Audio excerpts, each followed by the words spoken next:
Финки имеют общий корень с якутскими ножами, потому что финны — это оленеводческий народ, оленеводы — это кочевники. Ой, на меня снег падает с деревьев. Оленеводы — это кочевники, и они не могут много груза с собой возить, поэтому им нужен универсальный нож на все случаи жизни. Вот. А люди, которые ведут стационарный образ жизни, земледельцы, они живут около огорода, они могут иметь много ножей под разные задачи. Для филе один нож, для хлеба другой нож. Ну, так же, как мы сейчас на кухне имеем много разных ножей, также эта вот традиция европейская сохранилась. Поэтому в Европе традиционно ножи были вот кухонные и ножи, которые, собственно, для войны, да, они были другой формы, они имели там гарду большого размера там и так далее. Вот. А у финнов нож был, значит, универсальный. Вот. Первое, они кочевники, оленеводы. Второе, они живут на севере, где холодно. Соответственно, чтобы попить воды, северный человек растапливает лед. Ну, суть заключается в том, что тебе надо колоть лед. Колоть лед тебе нужно, для этого тебе нужно делать вот такие удары.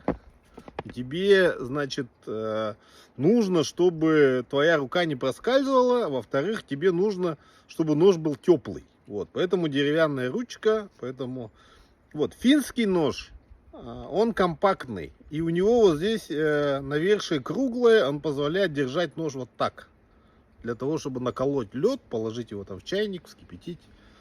Вот. У якутского ножа рукоять крупная, потому что якуты-то все-таки саха, мы все-таки не кочевой народ, а стационарно скотоводческий, да, поэтому мы себе можем позволить сделать рукоятку покрупнее, и за счет этого, значит,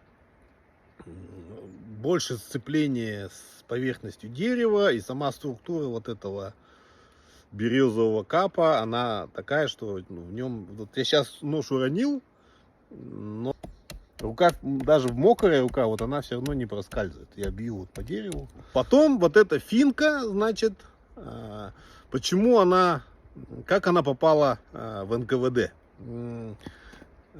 Короче говоря, шведы придумали к финскому ножу приделать гарду.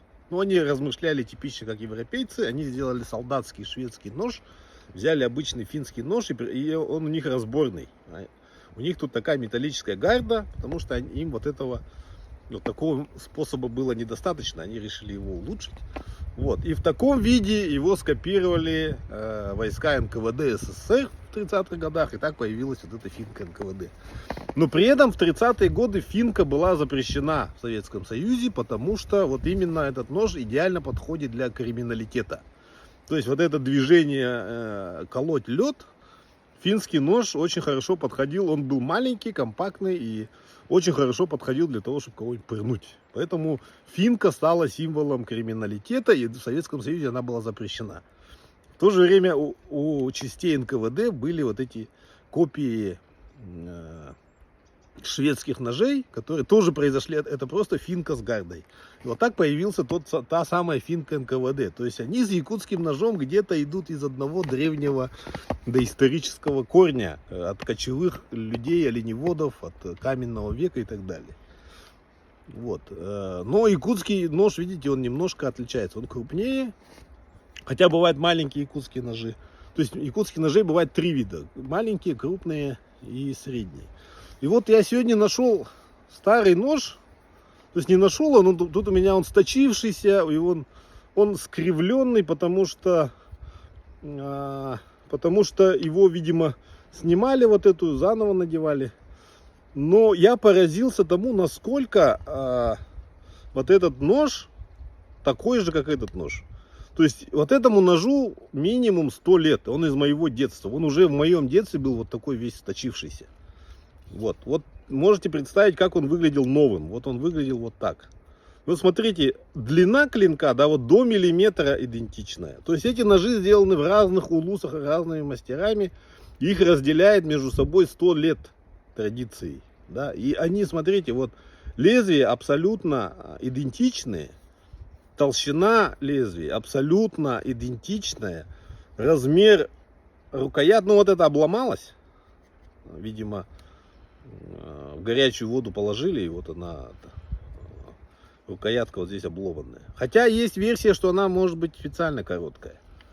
Как раз вот для тех самых целей, понимаете. Вот такие якутские ножи с короткой рукояткой тоже есть, но мне кажется, она обломанная все-таки, потому что как-то вот здесь неровно вот это. Вот. Размер абсолютно идентичный. Это абсолютно два одинаковых ножа. Единственное, что вот этот дол, вот здесь он вот так вырезан, а здесь он более широкий. Углубление. Вот. Ну, это разница совсем чуть-чуть. В целом, это два абсолютно идентичных ножа. То есть, вот этот нож, когда был новый, он был такой же, как этот. То есть, якутские ножи, они на протяжении вот уже... Вот я вот этого мастера знаю лично, ему где-то сейчас лет 50, да, возрастом. А этот нож делали мастера, которые родились в 19 веке. Абсолютно одни и те же ножи. Вот как делали, так и делали. Вот эту костяную эту и раньше вставляли.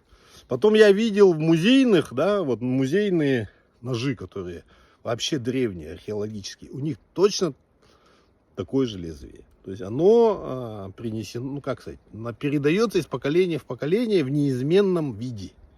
Вот. И я надеюсь, что еще через сколько-то поколений якутский нож останется все равно вот таким. Никто ему не приделает ни гарду, никто не сделает на нем узоры, еще какие-то выемки. Вот это все не должно. Мы должны сохранить его, вот как из каменного века он должен сохраниться. Поэтому, когда вы берете якутский нож, вы получаете универсальный нож, который остался неизменным за тысячелетия или за столетия хотя бы. Вот. И который несет в себе вот все предыдущие, весь предыдущий опыт поколений мастеров, которые его сделали. И он родственник финки НКВД, дальний.